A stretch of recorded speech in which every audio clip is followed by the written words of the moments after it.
언니와 함께 꿈을 5번째 이야기, 렌즈로 세상을 보는 언니로 여러분과 이야기를 나누고 싶은 한양대학교 사회학과 강보경입니다. 반갑습니다. 오늘 저는 여러분의 언니나 누나가 되어서 꼭 전해주고 싶은 메시지가 몇 가지가 있어요. 저희 오늘 목표는 여러분들이 제 메시지 중 적어도 하나를 가져가는 것입니다. 자, 그럼 메시지 들을 준비 되었을까요? 네, 좋습니다. 자신만의 단단한 무언가를 가져라 라는 메시지를 던지면서 지금부터 저의 전공에 대한 설명을 할 텐데요.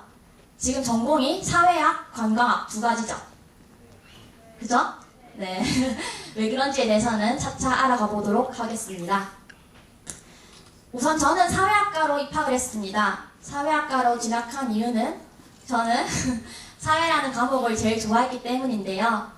저는 우리가 살아가는 세상에 대해서 배운다는 것 자체가 큰 흥미였습니다. 또한 저는 사회학은 다른 학문과도 잘 어울릴 수 있는 조화로운 학문이라 생각을 해서 사회학과로 진학하게 되었습니다. 자, 사회학은 무엇인가를 알아보기 전에 여러분, 이 사진들 한번 볼까요? 이 사진들이 뭘 의미하죠? 네, 맞습니다. 우리가 흔히 해외 명품이라고 부르는 브랜드들의 로고죠. 요즘 이러한 브랜드들이 학생들 사이에서 유행이라고 합니다. 그럼 왜 이런 브랜드들이 유행하는 걸까요? 왜 유행하는 걸까요? 맞아요. 그렇게 단순한 이유로 봤을 때는 비싸서, 남들과는 달라서, 아니면 브랜드의 로고가 예뻐서, 아니면 이 브랜드의 옷이나 신발이 예뻐서 등이 이유가 될 수 있습니다. 하지만 이를 조금만 더 사회학적 관점에서 볼게요. 제가 사회학적 관점으로 봤을 때는 우리 한국 사회는 개인주의보다 집단주의적 성향이 강해요. 그래서 우리 학생들이 자신의 또래 집단으로부터 떨어지지 않으려는 그런 욕심 때문에 친구가 명품을 사니까 자신도 따라 사게 되는 것이지요. 이처럼 사회학은 이러한 사회 현상을 연구하는 학문입니다. 사회학은 렌즈라고도 합니다. 렌즈가 우리가 세상에 초점을 맞춰서 볼 수 있도록 돕는 것처럼 사회학은 우리가 우리 주변에서 일어나는 모든 일들을 바라볼 수 있도록 돕습니다. 하지만 단순히 렌즈로 세상을 본다고 해서 다 알기는 어렵겠죠. 그래서 우리는 사회학적 상상력을 발휘해야 합니다. 나무를 보지 말고 숲을 보라 라는 말이 사회학적 상상력을 가장 잘 설명하는데요. 우리가 숲속에 있다고 했을 때 그 주변에 있는 나무를 볼 것이 아니라 숲 전체를 보아야 합니다. 즉, 개개인이 아니라 사회 전체를 보기 위해서는 사회학적 상상력을 발휘해야 합니다. 제가 처음에 말씀드렸던 학생들의 해외 명품 소모 현상이 집단주의에 영향이 있다고 보는 것처럼 말이에요. 자, 그러면 한양대학교 사회학과는 어떨까요? 사회학은 우선 옷걸이입니다. 사회학이라는 옷걸이에 이론이라는 옷, 실생활이라는 옷, 그리고 실습이라는 옷을 입혀보는 형태로 수업이 진행됩니다. 자, 그럼 어떤 과목들을 배우는지 한번 살펴볼게요. 이런 과목들을 배우는데요. 1학년 때는 사회학으로 들어가는 문이 되어주는 수업을 배워요. 그리고 2학년 때는 이론이 중심이 되는 수업이 주를 이루고요.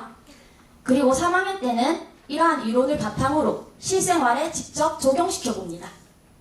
그리고 마지막으로 4학년 때 실습은 이제 실습을 통해서 조사와 분석하여서 자기가 직접 새로운 이론을 만들거나 아니면 자기가 배운 이론을 새롭게 증명하는 방식으로 수업이 진행됩니다.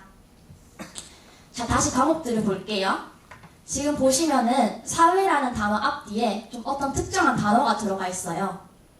이제 이게 사회학의 특징을 가장 잘 보여주는 건데, 사회학은 어떤 주제와도 잘 어울릴 수 있습니다.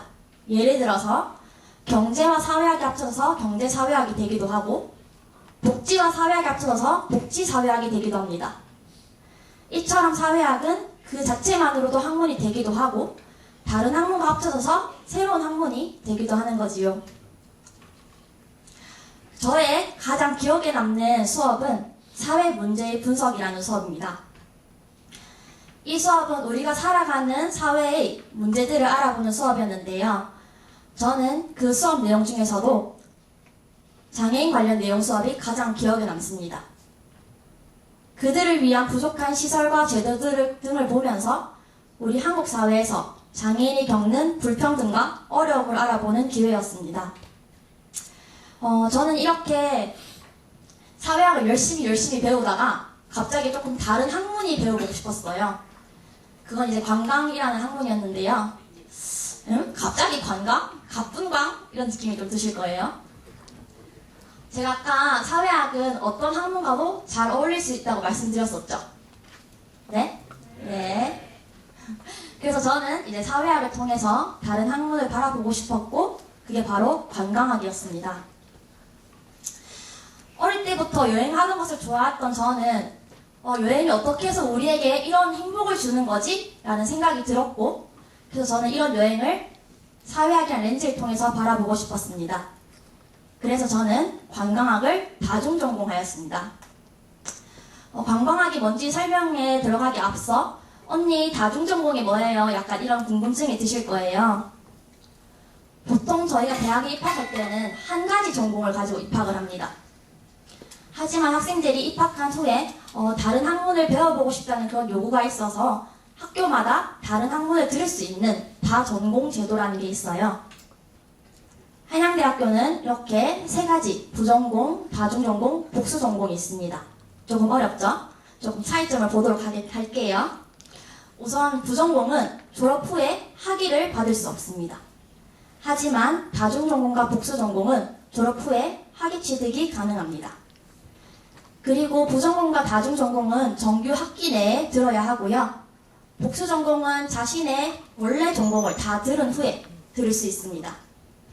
그렇기 때문에 지원 시기가 부전공과 다중전공은 2, 3, 4학년 재학 중에 지원이 가능하고, 복수전공은 자신의 전공을 다 들은 후, 즉 졸업 예정 학기에 지원이 가능합니다.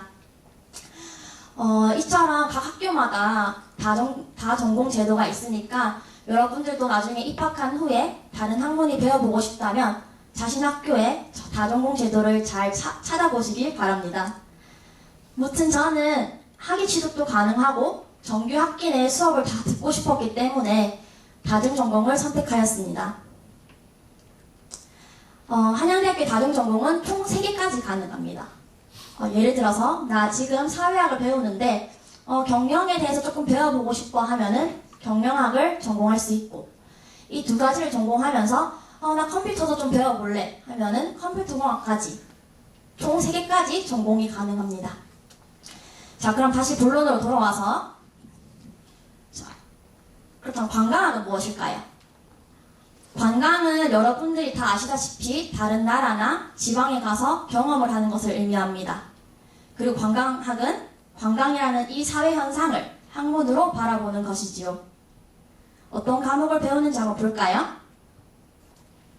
관광학은 이런 과목들을 배워요.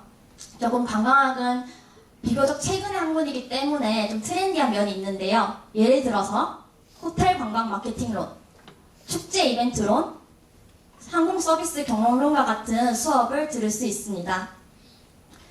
이처럼 저는 저만의 무기인 사회학이라는 무기를 가지고 관광학에 대한 지식을 성장시킬 수 있었습니다.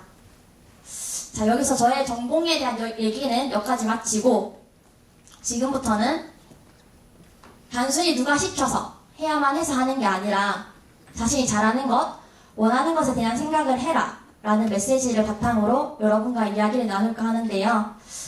여러분들은 자신이 잘하는 것과 원하는 것에 대해서 확신이 있으신가요? 네, 있는 친구도 있고 없는 친구도 있을 거예요. 사실 저도 얼마 전까지만 해도 제가 뭘 해야 할지 잘 몰랐어요. 학창시절에는 공부만 잘하면 된다 이런 생각으로 열심히 공부만 했어요, 진짜. 그래서 한 방향으로 원웨이적인 생각을 하고 살다가 이제 대학을 졸업하고 막상 사회로 나가려고 하니까 나갈 수 있는 길이 굉장히 많더라고요. 하지만 제가 뭘 좋아하는지 잘하는지조차 몰랐던 저는 길을 잃은 것만 같았습니다.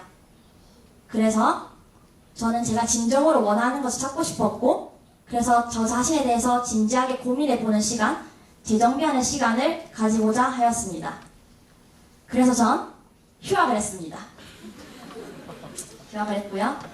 하지만 휴학하고 첫 2달은 저의 일과는 이거였습니다. 아주 끝내주게 숨쉬고 간지나게 자고 작살나게 밥 먹기. 이게 제 하루 일과였습니다. 그 이유는 제가 뭘 잘하는지 원하는지조차 몰랐기 때문인데요. 진짜 이렇게 살다가 도저히 안 되겠다 싶어서 제가 오래전부터 꿈꿨던 걸 해보고 싶었고 그것은 바로 유럽 여행이었습니다. 우선 여행을 가기 위해선 자금이 필요하겠죠? 그래서 열심히 돈을 모았습니다. 첫 번째 사진은 제가 투썸 플레이스에서 일하면서 휴식 시간에 김밥을 먹는 모습이고요. 오른쪽 사진은 제가 학원 아르바이트를 했는데 거기서 상담이랑 청소를 하는 모습입니다. 이렇게 열심히 일한 저는 유럽으로 떠났습니다. 영국, 프랑스, 스페인, 독일, 네덜란드,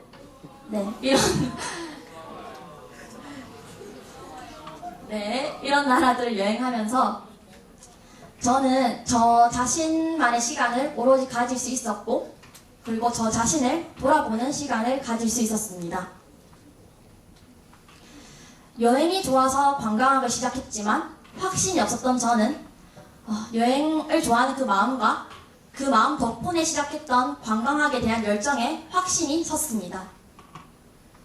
이러한 다짐을 가지고 저는 한국으로 돌아왔습니다. 여러분 혹시 방탄소년단의 고민보다 고를 아시나요? 아시나요? 네, 저는 이걸 조금 바꿔서 고민 끝났으면 그냥 고라고 해보았는데요. 유럽을 여행하는 동안 고민을 끝낸 저는 앞으로 어떻게 고 할 것인가에 대해서 얘기해 보려고 해요. 저는 한국으로 돌아온 후 이제 관광을 어떻게 새롭게 볼 것인가에 대해서 고민을 했고 그래서 저는 저의 무기인 사회학이라는 렌즈를 가지고 관광을 새롭게 보았습니다. 이 영상 하나 볼게요. 네, 장애인들에게는 물론 여행도 쉽지 않습니다. 곳곳에 이동 편의시설도 부족하고 또 장애인을 배려하는 여행 상품도 없어 불편이 적지 않다고 합니다. 임상호 기자가 이어서 보도합니다. 여행은 가고는 싶지만 너무 불편해 힘들다. 많은 장애인들이 여행에 대해 느끼는 감정입니다. 김군 씨는 작년 강릉을 여행하다 낭패를 봤습니다. 호텔방에서 혼자 나왔는데 점자 안내판 등 편의시설이 제대로 설치되어 있지 않았기 때문입니다. 숙소에 어떠한 편의시설이 되어 있지가 않는 거예요. 그래서 제가 필요한 물품을 어디서 파는지 그걸 어떻게 구입해야 되는지 전혀 알 수가 없어서 그냥 방문 앞에서 있다가 계속 이리 갔다 저리 갔다 할 뿐이죠. 한국소비자원 조사 결과 장애인들 10명 중 9명이 국내외 여행을 희망했습니다. 하지만 여행 경험은 국내가 73%, 해외는 16%에 불과했습니다. 전체 90% 정도는 여행에서 불편을 느꼈다고 답했습니다. 국내 여행에서는 이동 편의시설 부족이 가장 불편했고 여행상품 부재 등이 뒤를 이었습니다. 해외여행의 경우 비싼 여행 비용이 가장 큰 불편 원인이었습니다. 여러분, 이 영상을 보고 어떤 생각이 드세요? 많이 아픕니까? 네, 우리 한국 사회는, 우리 사회는 장애인이 여행하기에 적합하지 못한 사회입니다. 저는 이 뉴스를 보고 제가 가장 인상 깊게 들었던 사회 문제 분석이라는 수업이 앞서 말씀드렸던 수업이 생각이 났어요. 그리고 저는 이를 바탕으로 즉 사회학이라는 렌즈를 끼고 다시 관광을 보고 싶었습니다. 그리고 내린 결론은 저는 모두가 함께 할 수 있는 관광을 만들고 싶습니다. 몸이 불편한 사람도 장애물 없이 여행할 수 있는 그런 세상을 말이죠. 그래서 저는 이만 저의 고민을 여기서 끝내고 이러한 세상을 만들기 위해서 고하려고 합니다. 여러분, 제가 여러분께 말씀드리고 싶은 거는 나 여행했어. 여행 진짜 좋아. 그러니까 너도 해. 이게 아닙니다. 저는 저만의 시간을 가졌고 저를 오롯이 저가 뭘 원하는지 고민을 했고 그래서 저는 제가 하고자 하는 것에 대한 확신을 가졌습니다. 저는 여러분들도 자기 자신에 대해서 끊임없이 고민하셨으면 좋겠습니다. 자신만의 단단한 무언가를 가져라. 단순히 해야만 해서 누가 시켜서가 아니라 자신이 잘하는 것, 원하는 것에 대한 생각을 해라. 그리고 고민 끝났으면 그냥 고. 제가 정답은 아니지만 저희 오늘 메시지가 앞으로 여러분의 미래에 작은 도움이라도 된다면 저는 그걸로 너무너무 만족할 것 같습니다. 여러분, 우리 모두 힘냅시다. 지금까지 랜드로 세상을 보는 언니 강보경이었습니다. 감사합니다.